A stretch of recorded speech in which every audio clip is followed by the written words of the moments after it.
حبيبي إيش تعطي من كلمة للمتابعين؟ أقولهم يصلوا على سيدنا محمد ويكتبوا يلا في التعليقات.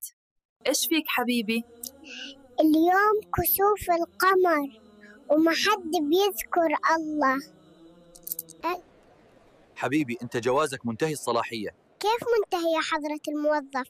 أنا ولدت منذ أسبوع. شو يعني خسوف قمر؟ وليش العالم عاطيته كل الأهمية؟ الله يستر، شكله في شي بلاء جديد.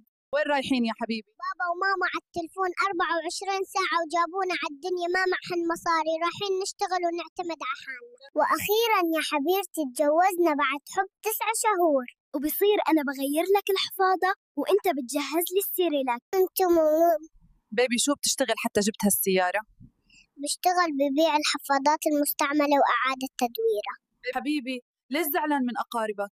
كل يوم يجوا لعنا ما يجيبوا شي وياكلوا كل الحلا ويقولوا جينا نزوركم بس. حبيبي كيف الواحد بيبر أمه وأبوه؟